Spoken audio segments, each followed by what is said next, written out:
Yes, let's talk about it indeed. Elaborate is back. Hi, how are you? Thanks for tuning in. How are you doing? I hope that you're happy, that you're healthy, that you're safe, and that this awful pandemic has done as little damage as possible to your beautiful, beautiful lives. So I don't have a guest with me today. It's not the official We're Back episode. It's just the We're Coming Back episode. It's just me for a moment. I don't know. I just wanted to say hi. It's been a while, and some life has happened. Quite a bit of life has happened. I want to say December 2019 was my last conversation for Elaborate with the delightful Helen Highfield, if I'm not mistaken. And so it's been a while. And, a lot of stuff is transpired. I thought I would just sit down for a little while and share directly with you. I know it's a little odd. It's always odd whenever it's just a person speaking and not another person speaking in return. But hey, listen, we're here. It's my birthday, you guys. It's literally my birthday. The day that this comes out, the day you're hearing this, Monday, the 15th of March. The first ever episode of Elaborate, if I'm not mistaken, was all about my birthday with Elaborate first mate Paul Bianchi, and it was all about dealing with getting older. And boy, oh boy, that was 4 years ago. If I could go back to that year that I was cranky and have that body back and have that head of hair back, then I would not think twice. I turned 38 today, 38, which isn't old. It's young in 2021 standards, I assume. But when I was a kid, 38, like I'm 2 years from 40. 40 was ancient when I was young. So, the typical things that happen when it's your birthday and you're getting older, and you put everything into perspective and you start wondering about how you define the success you've had in your life versus your age and expectations and all of the bullshit, and comparing yourselves to family and friends of the same age and all that fun stuff that I'm currently doing that I know I shouldn't be doing, that I like to think that I'm at least emotionally aware enough that I know it's a terrible thing for my brain to do, but it does it anyway, because that's how brains work. But anyways, listen, if you listen to me on Wrestling Compadres or Koicast every week, then you're probably mostly caught up with what's going on in my life. But maybe you're just an Elaborate ride or die, and maybe the only time that you hear from me is in this podcast feed, in which case you haven't heard from me since the before time in the long, long ago, since that episode in late 2019. And so I figured I should just catch up and say hello. I sidelined my discussions originally for this podcast for Elaborate when we were actively doing season 1 of Dungeons and Dragon Wagon, because as that show grew and kind of morphed and became into the beast that it became, it was quite labor intensive. And so I found myself struggling for time. And when season 1 ended, which, by the way, if you haven't listened to, season 1 is in its entirety there for you available. Please go give Dungeons and Dragon Wagon a shot. It is a ton of fun. But anyways, when that season 1 ended, I dragged my feet restarting Elaborate. And then, I intended to bring it back in 2020, starting, I think, with that episode. I think maybe there was 1 or 2 there. But yeah, I intended to start it back up in 2020, dragged my feet in the beginning of that. And then, of course, the world shut down. And, man, it's, I was in my head quite a bit, about wanting to ensure that the podcast stayed in person. And I don't know, maybe I was just making an excuse because I was overwhelmed, or because I was struggling with, like I said, finding time or not necessarily struggling with finding it, struggling with managing it, professionally and responsibly. That's the reality of that scenario. But I felt like there was a great importance to doing these conversations in person, sitting here in the Dragon's Den face to face and connecting eye to eye. And, every podcast, the most professional podcasts all started becoming Zoom podcasts and Skype podcasts. And I don't think there's anything necessarily wrong with them or those, but I felt like because I'm not some major celebrity, I thought I at least ensuring that It has this incredible sound and this professionalism, ensuring that was really still there while having conversations face to face where I could attempt to connect on some sort of deeper level than just a quintessential interview. You know, I just felt like it was like super important to me. And obviously, now that we're approaching year 2 of quarantine, obviously things are looking much better for us now. But still, we're things aren't gonna be back to normal, tomorrow. Um, I just had to just get over myself. That's really the long and short of it. I had to just deal with it and just realize, oh, you know what, I'm just gonna have to start doing these too. So, a couple great episodes coming up, featuring great guests via Zoom, and you know what, it's fine. They're fine. It's a weird thing that I'm actually, the pandemic really faced me with, like, getting over my perfectionism, as far as like my absolute need to have 100% complete control over all of the little nuances of things while juggling my standards and like not compromising my standards. Like, how do you let go nope, that's not a word. The perfectionism, there we go. Without compromising my standards. And that sort of has been a major lesson in all of the pandemic for me. This year, here's some fun news. You guys heard me talk about it. If you've been listening to this program, you heard me talk about it for years and years and years and years. You kept hearing me talk about my experience making it and working on it, and talking about how one day you'll be able to see it. Well, my debut feature film, Pinch, came out. Pinch was released in, I want to say April or May of 2020. Available now for you to watch whenever you'd like on Amazon and Amazon Video and Prime Video. So you can watch it for free if you're a Prime subscriber. But if you don't have Prime, don't worry, you can still see it strictly just on Amazon Video, not Prime, but just Amazon Video. You can buy or rent it depending on where you are in the world. And that was an emotional experience for me because I decided ultimately to self-distribute that myself through Amazon. It was a hard pill to swallow, but I made a low concept, non-genre slice of life movie featuring no big stars. And who'd have thought selling a movie is hard? And I did have offers. I had distribution offers. My sales agent was fantastic. She did such a great job of getting me offers, but I don't know that we were ever on the same page. And I felt like the offers that I got were, they would have been nice because maybe I would have made $1 or $2, but nobody would have seen the movie still. I was getting a lot of overseas, exclusive TV offers and exclusive channels, even stateside, and things that were all very, like, somebody will pay for it and it will be theirs for 2x years. And as much as that would have been nice to have the movie sold and to make a couple bucks, it was more important for me that people saw the thing.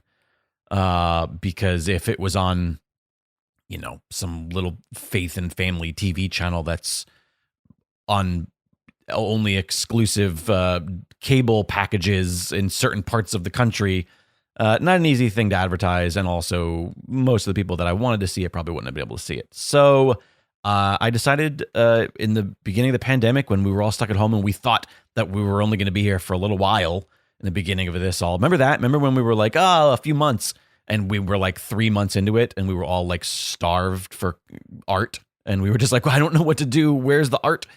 I thought, like, you know what? Everybody's stuck at home. We could all use a little positivity. We could all use a little joy. And I do think that ultimately Pinch, my movie, is that it is a feel-good movie. And I hope that people leave the movie feeling a little better about themselves and about their scenarios and their loved ones, and just generally being happy.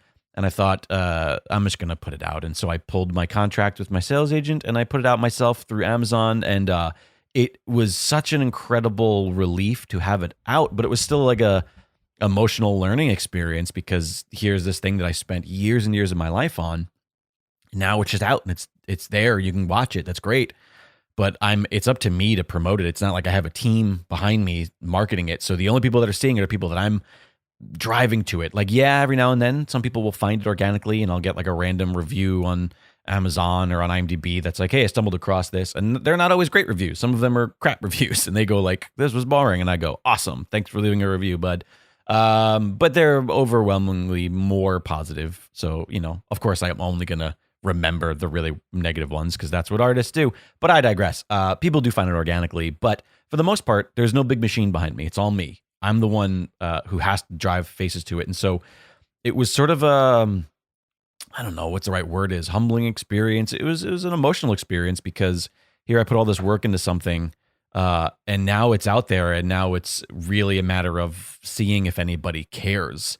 It was almost a more emotionally easy to just be upset that your movie's not out than for it to be out and have all the stresses of like being like, oh man, I put so much work into this thing. Is anybody watching it? Does anybody care? Like all of that. So, that's again, it all ties into that, like sort of trying to let go of the perfectionism, letting things kind of fall where they may fall while still ensuring that like I don't compromise my quality. And I obviously am still trying to advertise it and do the best I can and put out ads that are high quality and making it the standards that I think that it should be. And thus is the way of all of the things that I do, including this podcast moving forward, hopefully, and all of Dragon Wagon Radio.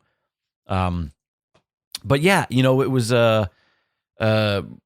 Pinch coming out is a big deal. And if I would have had this show going week to week, you probably would have heard it endlessly. You'll probably still hear me yap about it from time to time. I'll probably be closing episodes by asking you to go watch it if you haven't already, because it is such an important piece to me.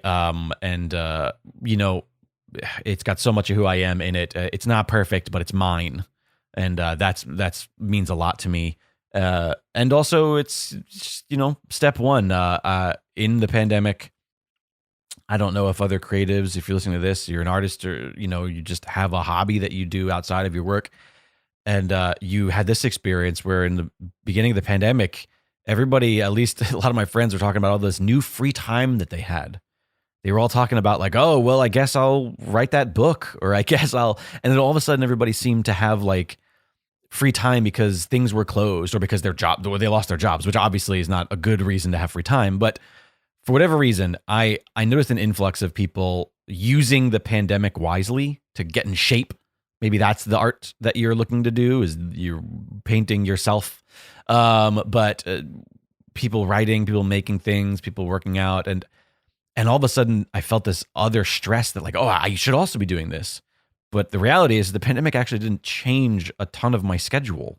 I, for the most part, didn't really feel any impact as far as my day-to-day because most of what I do was remote anyway. And so, man, all of a sudden there was this extra pressure to like be creating and to be using this free time that I thought I had. Because in my brain, I was just in the same world that everybody else is.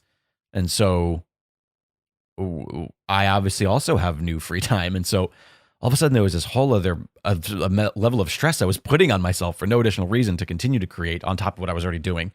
But with that, I do think that I was able to grind myself to some inspiration, and it came a little late. It came really late 2020, early 2021, where I started to realize like Pinch has been out for a couple months now, and it's not like Hollywood's knocking on my door going like, great job, here's all the money for your next movies. Like, it's not how this shit works. I've continued to press to myself that the only path is the path that I'm carving for myself. No one's going to hand me a career, or no one's going to hand me no one's going to hold my hand while I make the thing that I make. And I'm always going to make the thing. It doesn't matter whether or not I'm, quote, successful or making money. Making the thing is the thing I like. And so I've sat down and I looked at my little pitch book that I've got, and I found 3 of my stories in my pitch book that I spoke to me the most in this current point in my life. So I'm currently working on 3 completely different movies that each one is a notebook. And whenever I get inspired, I sit down and I fill them out, and I'm outlining, and I'm doing some fine writing, and looking forward to what the future has now at this point. One of these 3 projects will be my next project starting soon, while still simultaneously trying to urge people towards Pinch and doing that. It's weird because, God, I love Pinch. It's such an accomplishment, and it's something I'm so proud of. But when there's such a large time frame between the time you make the thing and the time the thing gets released, you learn so much and you change and you become no matter what you do, you become better at the thing. If you're a builder, by the time you're done, by the time you start and finish building a house, you're probably better at building houses than you were when you started. And so when I watch it, I continue to think like, oh man, I wish I can go back in time and give this guy some advice because inherently that's just how it works. But anyways, I digress. What else happened in this past year that you might not be familiar with? Here's a small win. I got to do a voice for a Marvel character. You know how much of a comic book nerd I am. Maybe you don't. If now you do. Specifically a Marvel nerd. I was lucky enough in late, I want to say 2019, to get to voice a very small role for a Disney Plus series episode. The series was Marvel 616. Comedian and actor Paul Scheer did an episode where he tried to get a Guardians of the Galaxy of his own. He tried to reboot a Marvel property that was sort of a non-mainstream property, and it's a half documentary, half mockumentary, because it's a tongue-in-cheek real documentary. Like everything that happens in the thing is real, but Paul kind of hams up his role in it all, and I got to voice a small part in the Pitch cartoon that's at the end of his documentary. I got to voice Shield Agent Coulson, which fantastic, very very fun thing that I got to do. In universe, in the context of the documentary, the bid is that they can't afford to pay stars to do the voices, so that's kind of a bummer. But also, I only got the job because I was good at the thing, and so it was definitely a fun victory, and it was fun getting to be a part of that, and to just get to see my name on a Marvel product. And speaking of which, God, we haven't even talked about this. We've been chatting for 17 minutes, and you didn't ask. It's because you didn't ask. Speaking of getting to see my name on something, if you saw the liners in this, and again, this is the only way that you really know who I am, or the only way that you really hear from me, you might have noticed that there's a third name on my name nowadays. I, as you all know, have suffered with major daddy issues through the years, and more on that in the future. But I've always used my first and middle name professionally, and in 2020, I don't know what it was. Maybe it was simply, as I age, I came to terms with the fact that having another person's name doesn't necessarily give that person any ownership over me or my abilities or the things that make me who I am. Maybe it was that realization. Maybe it was the realization of the fact that that person's name isn't even that person's name. If you recall, a couple years ago, I discovered my true grandfather and learned what my father's biological name is outside of his adopted name. And so maybe it was that. I don't know what it was. Maybe it was the fact that there's 5 other, celebrity Jake Lloyds in the world, and I was just so sick of being one of a bunch.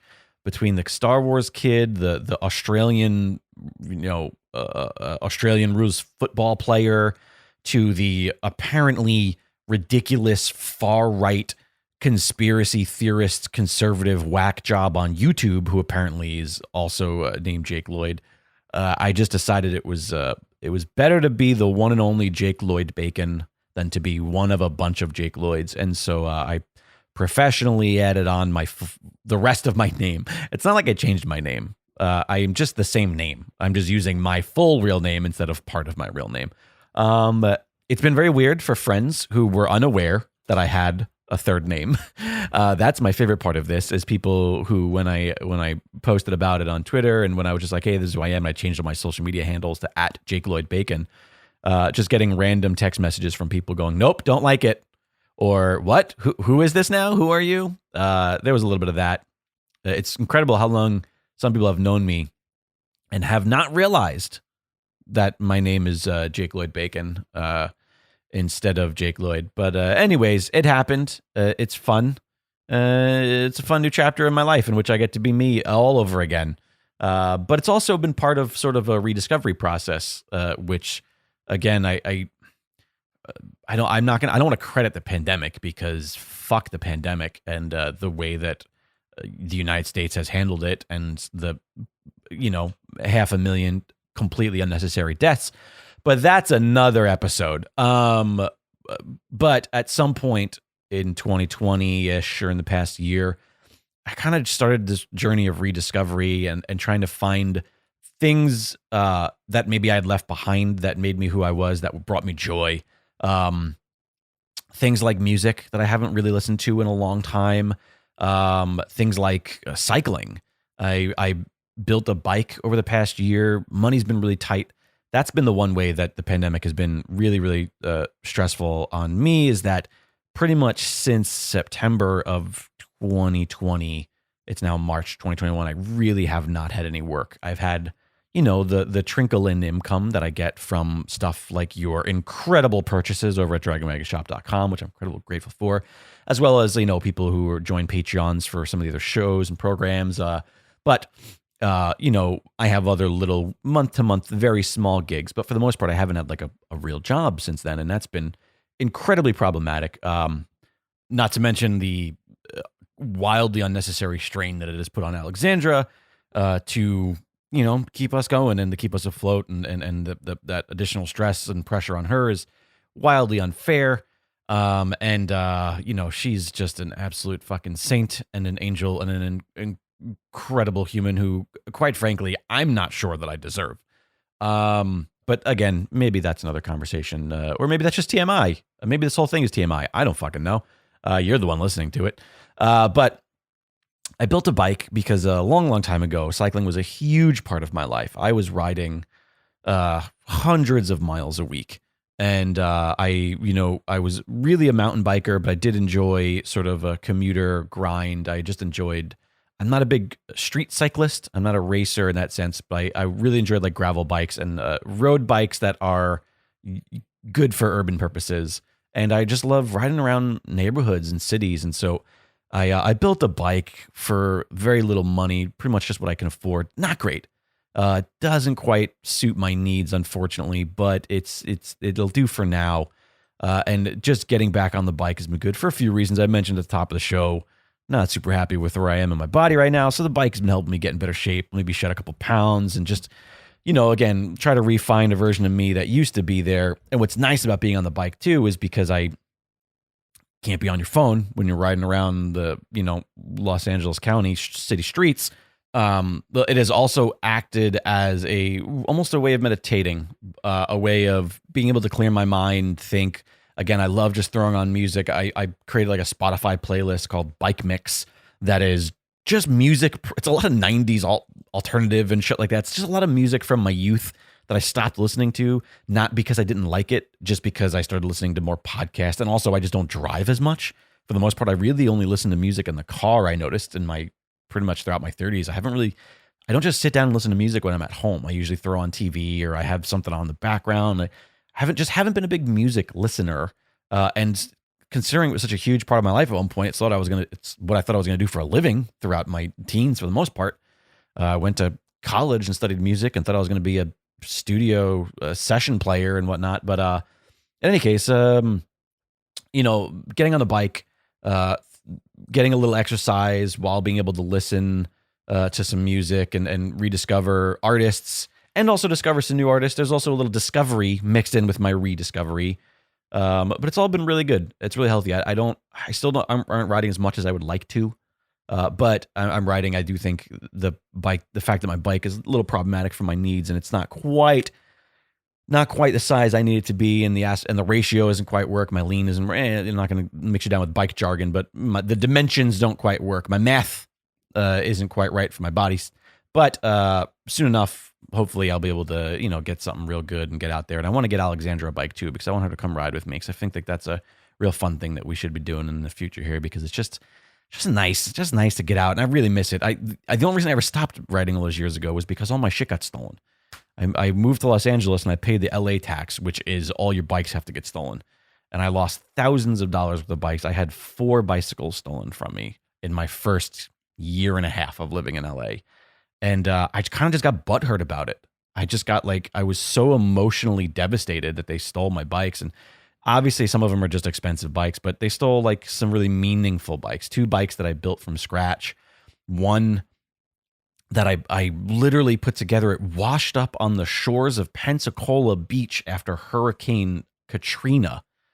And I built it, I stripped the whole frame down, cleaned it up, and I rebuilt the entire thing and made this really fun commuter gravel bike out of it. And man, that bike carried me all across the country. I rode that thing all over the place. And God, the fact that got stolen, it was just it was heartbreaking. It just felt like losing a family member. It was so emotionally devastated. And for whatever reason, maybe it was because of that perfectionism that I talked about earlier, where I was just I didn't want to buy another cheap bike. And I haven't, money's always been a little bit tight, and I couldn't afford like I did back in the day. When I built all those bikes and I was buying those, I was working in bike shops. So you get deals. Everything was always cheap.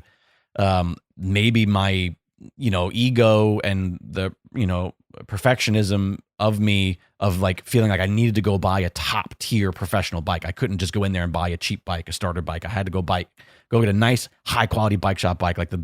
I even went, and when I was looking at them, I was looking at stuff that was, $1,700-$1,800. And I'm thinking oh gosh, I'm building a bike for $250 right now out of spare parts. And, it's all part of that learning to swallow that pride and learning to step aside the, perfectionism, and not everything needs to be perfect right out the gate. And doing the thing is more important than waiting, not doing the thing and getting the perfect bike, or having the perfect setup to do a podcast, or, releasing the movie in the most perfect way. I'm really discovering a theme here as I talk to you.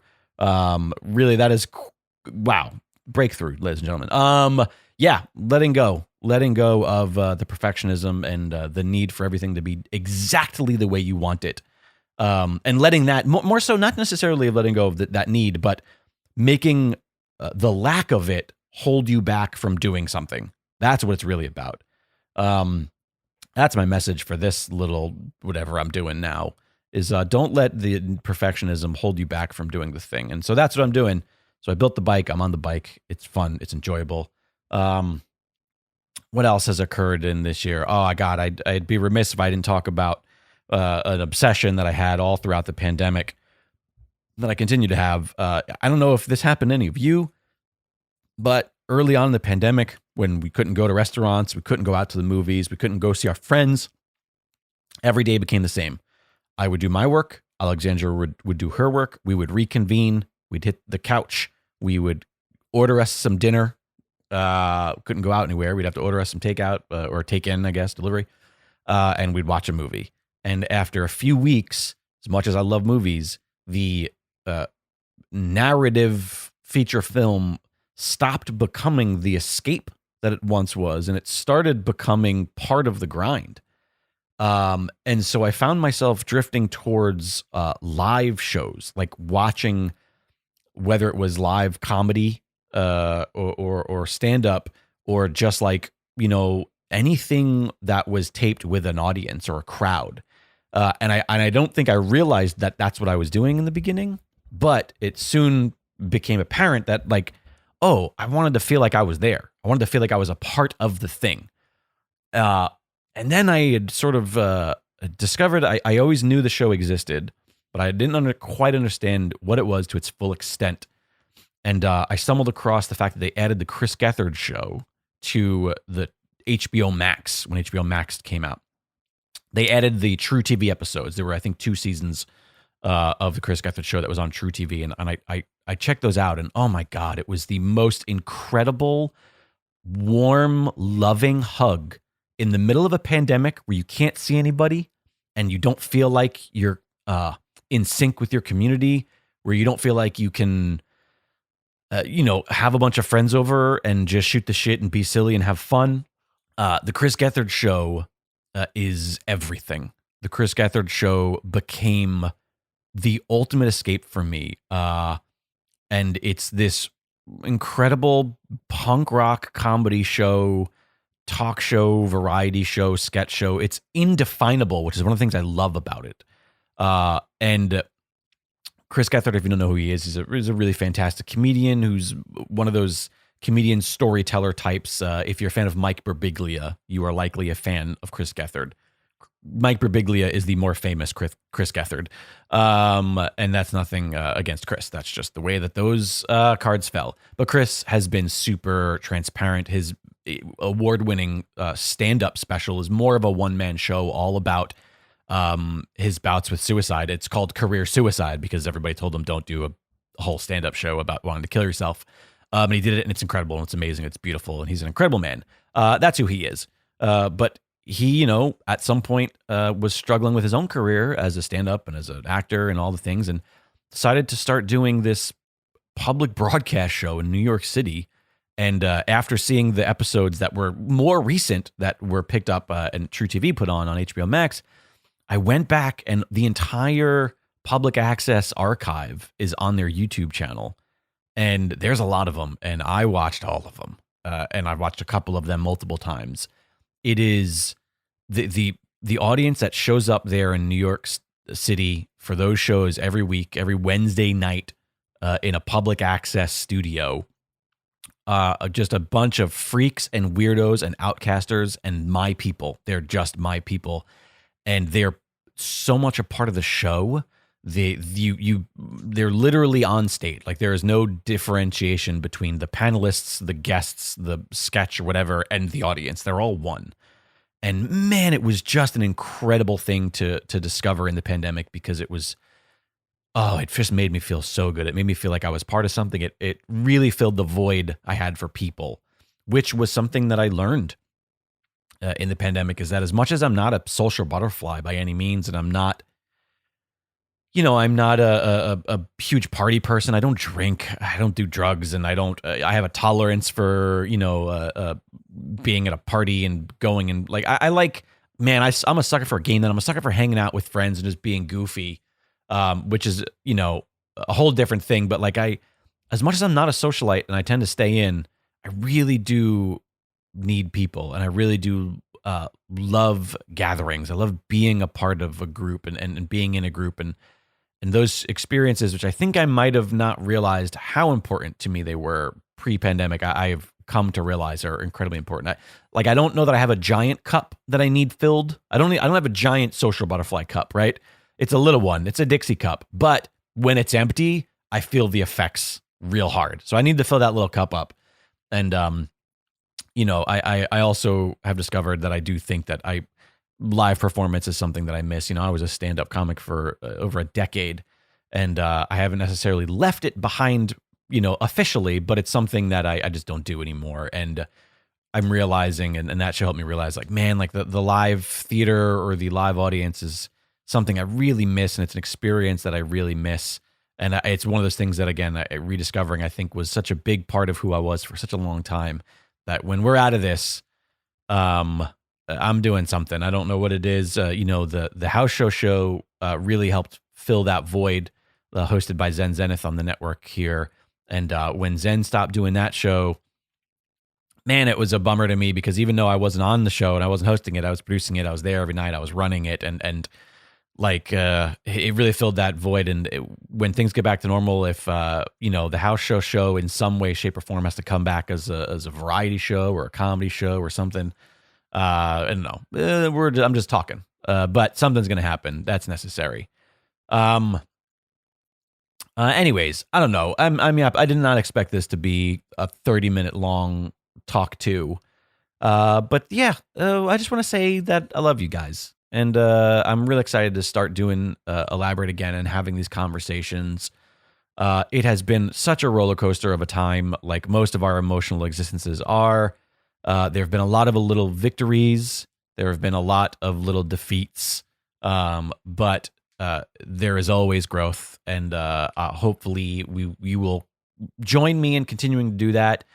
It's been 4 years since we started this podcast journey. Dragon Wagon Radio, as of yesterday, celebrated its 4-year anniversary.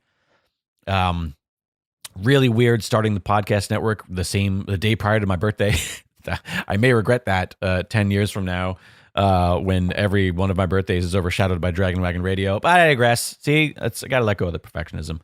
God, it's so crazy to think that this whole pandemic started on my birthday last year. I was celebrating my second pandemic birthday this year. Oh my God, how depressing. I got my first of my 2 shots. There's that.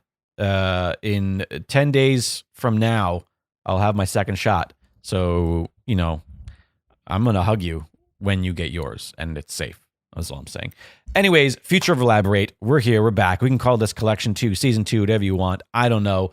It's happening. I'm really excited to come back. I have some really fun guests next week. Alex Hooper, comedian and performance artist who maybe you saw on last year's America's Got Talent. He was a comic tasked with performing on a show that is a terrible stand-up comedy performing device. And on top of that, with no audience in a pandemic, I don't know how he did it, but he won the hearts of America. Alex Hooper from America's Got Talent. He's also, you may have seen him on Comedy Central's Roast Battles as well. He's such a character and a powerhouse of a human. Great conversation. He'll be on the podcast next week. In 2 weeks after Alex Hooper, Drew Johnston, writer of the aforementioned Chris Gethard show. I wrote him and I was like, I love your show. Please come do my podcast. He was following me on Twitter. I don't know if he was even familiar with me before we chatted, maybe from the comedy world, maybe from stand-up. I don't know, but he was kind enough to sit with me. That's coming in 2 weeks. And 3 weeks from now, after that, the long lost cousin episode. As you know, last year, as I mentioned earlier, or not last year, 2 years ago now. God, man, it still feels like it's 2020, you guys. Discovered some truth about my, my blood heritage, my father's biological father, and I learned about that family. And then through that, I met an incredible cousin of mine, a gentleman named Tim, who's my first cousin. And Tim, just by chance, who lives in Florida, was traveling with his delightful wife in Los Angeles and came by pre-pandemic and sat down and we had a conversation. I got to meet a cousin of mine that I'm meeting for the first time, who was just a couple years younger than me.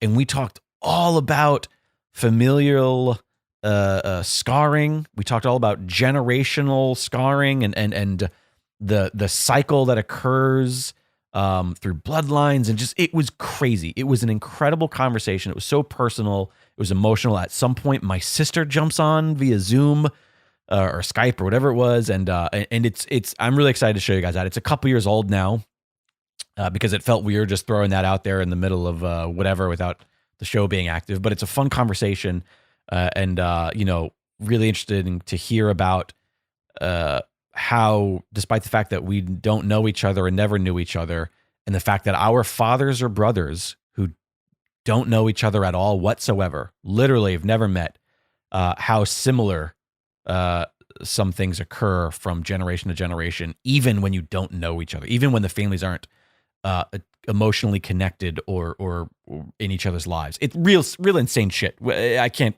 wait for you guys to hear that conversation in a couple weeks from now. But so many more great conversations to have. I'm doing it, man. I'm here. I hope that you're here with me. Thank you guys so much for tuning in. Please continue to support the show. Continue to support Dragon Wagon Radio. I know that the social medias are fairly inactive, but follow at Elaborate Pod on social media so you know when the new episodes come out, and like the posts, join the follow, do all that stuff. Just help us out. Find me on Twitter and Instagram at Jake Lloyd Bacon now. If you are following any of the old accounts, you'll see a holder account and you'll see a link to my new account. So there's that. But I'm at Jake Lloyd Bacon now on all social media. Check out Pinch. Pinch is available on Amazon Prime, you guys, and on Amazon Video. You can go to pinchmovie.com if you want a direct link. What else? Dragon Wagon Radio 4-year anniversary happening right now. If you love the show, if you love any of the shows, Dungeons and Dragon Wagon, if you're hearing me every week on KoiCast, hosted by Koi Jandro, if you're hearing me every week on Wrestling Compadres, if you're listening to On Your Mark or High School Never Ends or Myth Understood or Don't Kill the Messenger, or a Black on Black hosted by Julian Michael. It's so many great shows available. If you like any of those shows, if you're a fan of the network, please consider showing your support. Go to dragonwagonradio.com/support. You can either make a direct donation, you can set up monthly small donations via PayPal, or you can gift us something off the Amazon wish list. There's items big and small if you want to help out everybody here at Dragon Wagon Radio and me here at the Dragon's Den. What else? I'm sure I'm forgetting stuff. Oh, the shop, dragonwagonshop.com. It's another great way to help out and get some sweet merch. In the meantime, we got shirts, we got mugs, we got masks. We've had masks in the shop for quite a while now. Grab yourself a mask. What else? Leave me a rating or review. Help me out. Leave a rating or review for the show. If you've enjoyed all the episodes thus far throughout history, I'm certain you're going to love the guests that I've got lined up. I've got just a whole litany of great guests coming, and I'm really excited to have conversations with. The Discord, we got a brand new Dragon Wagon Radio Discord. If you want to join in the conversation, when you go to dragonwagonradio.com, click the Discord link. There's individual threads for every single show, as well as some fun non-pod threads. We can just chat there about anything you want. It's a great community. There's over 120, 130 people there now, and that just started this past month or month ago. All sorts of fun stuff happening. Guys, I love you so much. It's my birthday, and all I want for my birthday, more than all of those other things, even more than the subscriptions, even more than the ratings and reviews, even more than the patronage at the shop, I want you to be an artist, not an influencer, to create art, not content. Thanks for being here. I love you.